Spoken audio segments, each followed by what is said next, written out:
मुझे तो लगा था कोई वरिष्ठ सदस्य मुझसे पहले बोल रहे हैं, उसको इस सदन की रूल्स की जानकारी भी होगी और ये भी पता होगा कि जब एक विषय पर चर्चा पहले हो जाए इस बजट पर, यानी कि उस विषय पर दोबारा चर्चा वापस नहीं होती है। और दूसरा, मैं समझ सकता हूँ, मैं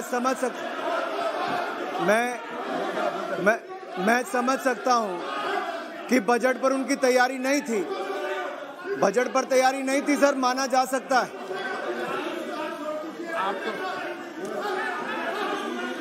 लेकिन ना वो बजट के समय पूरे समय उपस्थित थे, आप बजट पर चर्चा करें, ना बाकी सदन में रहने की आदत है सर। मैंने बताया कुछ लोग सदन में भी कम रहते हैं और देश में भी कम रहते हैं, उसका खामियाजा यही होता है सर। और अभी भी जा रहे हैं सर, अभी भी जा रहे हैं सर, अभी भी जा रहे हैं। ये पहली बार नहीं हुआ, मैं पहले भी कई बार बोला, पहले भी कई बार उठ के चले गए, तो ये नई बात नहीं। ये आपके कुछ पॉइंट ऑफ ऑर्डर बता रहे हैं। इनके लिए तो सर मैं इतना ही कहूंगा कि इतना सच बोलो कि होठों का तबस्सुम ना बुझे, और झूठ उतना बोलो देश में थोड़ी इज्जत तो बचे। पॉइंट ऑफ ऑर्डर 207 सर मैं ये एक मिनट तो झूठ की फैक्ट्री क्या थी? ये जो बार झूठ की फैक्ट्री सामने हो रहे थे सर। पॉइंट ऑफ ऑर्डर 207 आपको on a day to be appointed by the speaker पढ़ रखी है। subsequent to the day on which the budget is presented and for such time as the speaker may allot for this purpose, the house shall be at liberty to discuss the budget as a whole or any question of principle in। इस budget में एक आशा दिखती है, आशा नए भारत के निर्माण की, आशा सशक्त भारत की, आशा आत्मनिर्भर भारत के निर्माण की। I see a hope for new India, a stronger India and a self-reliant India in this budget, sir. And I would like to thank the Honorable Finance Minister because this is going to set the path for an economic and manufacturing powerhouse, to India make an economic and manufacturing powerhouse. वो सब इस budget में निर्णय लिए गए, वो प्रावधान किए गए कि देश को आगे बढ़ाने के लिए कदम उठाए जा सकें। कुछ ताकतें देश के अंदर रहकर भी विरोध करेंगी, अच्छी बातों का भी, अब हर का अपना अपना नजरिया है। किसी को चांद चमकता नजर आता है, किसी को चांद में दाग नजर आता है। लेकिन मैं इतना जरूर कहूंगा सर, कुछ लोग वर्षों तक गरीबी मिटाओ का नारा लगाते रहे, 5 पीढ़ियों ने राज किया, गरीब मिट गए लेकिन गरीबी नहीं हटी।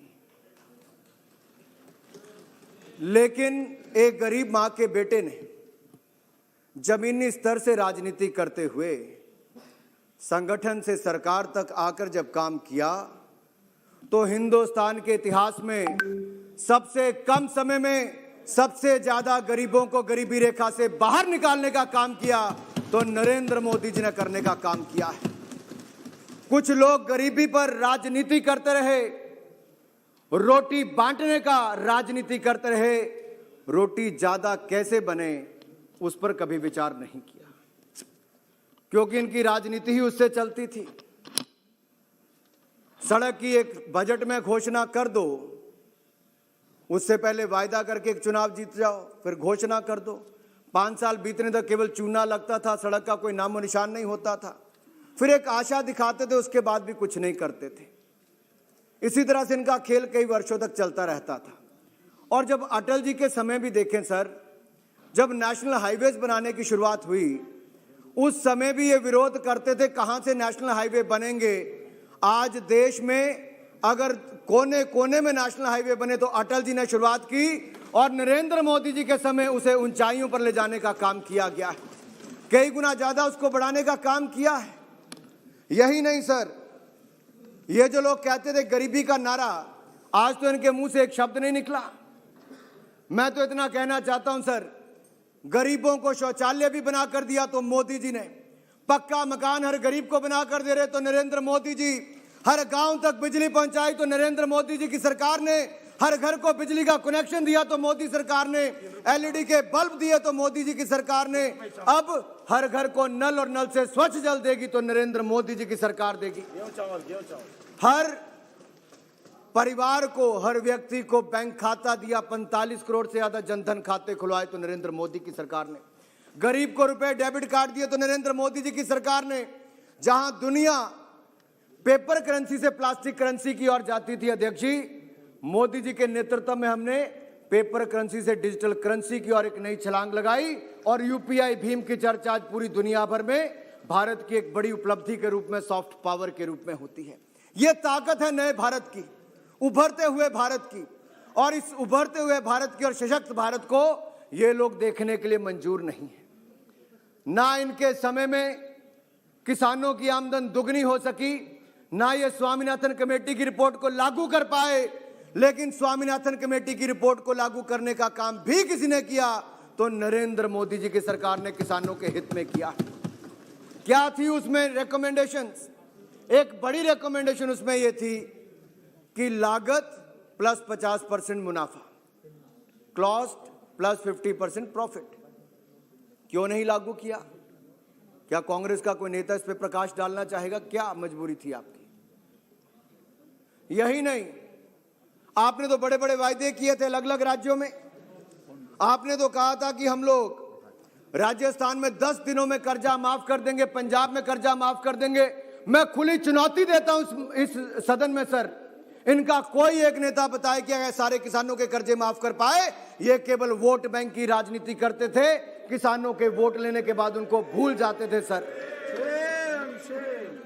और याद करिए उस समय की कर्जा माफी, सीएजी की रिपोर्ट को भी देखना चाहिए। कर्जा किसको माफ किया आपने? जो कर्जा उस समय भी मात्र 50,000 करोड़ रुपए का कहा सर, उसमें आधे से ज्यादा पैसा उन लोगों के खाते में गया जो उसके हकदार ही नहीं थे।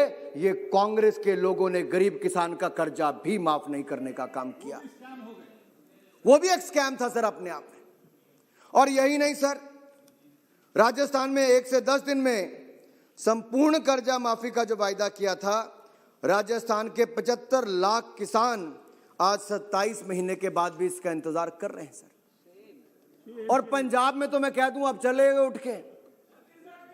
पंजाब में कहा था, जहां से कैप्टन अमरिंदर सिंह जी ने, सर पहले सदस्य थे इस हाउस के, अब नहीं, चलो मैं नाम नहीं लेता, पंजाब के मुख्यमंत्री ने, सर मुख्यमंत्री बनने से पहले जब अपना चुनाव कैंपेन शुरू किया, जिस किसान के घर से किया सर, उस किसान को कहा कि मैं तुम्हारा कर्जा माफ करूंगा और पूरे पंजाब के किसानों के कर्जे माफ करेंगे।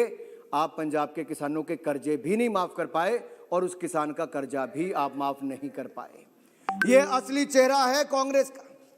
और यही नहीं, इंटेंट की आप बात करते थे, इंटेंट भी आपकी नजर आती है और इंटेंशन तो आपकी सदा देश के सामने थी ही। लेकिन हमारी सरकार ने किसानों के हित में क्या किया, इस पर सर मैं कुछ प्रकाश जरूर डालना चाहूंगा। और इसलिए भी कहना चाहूंगा क्योंकि देश के सामने जितना झूठ बोलने का काम एक राजनीतिक दल के लोग कर रहे हैं, मुझे लगता था उनके एक सांसद ही करते हैं, लेकिन उनके नेता भी अगर यही करते हैं तो इससे पता चलता है ना वो पढ़ते लिखते हैं और केवल समाज को बांटकर राजनीति करने का काम करते हैं। किसानों को गुमराह करके उनके कंधों पर बंदूक चलाकर अपनी राजनीतिक रोटियां सेकने का काम करते हैं। लेकिन इससे उनका कभी भला नहीं होगा, क्योंकि नरेंद्र मोदी जी ने पिछले कल भी स्पष्ट किया है, ये कानून हमने बनाया है किसानों की आय को दुगना करने के लिए। और मंडियां, जो राहुल गांधी जी ने कहा, मैं सर माननीय सभापति जी, मैं सदन के सारे 543 से ज्यादा सांसदों के सामने कहना चाहता हूं, कोई एक सांसद खड़ा होकर यह बता दे कि किस क्लॉज के अंतर्गत मंडी बंद हो सकती है। कोई एक सांसद बताए। कांग्रेस के नेता यहां पर बैठे हैं, मैं इसलिए कहना चाहता हूं, कहां पर लिखा है मंडी बंद होगी?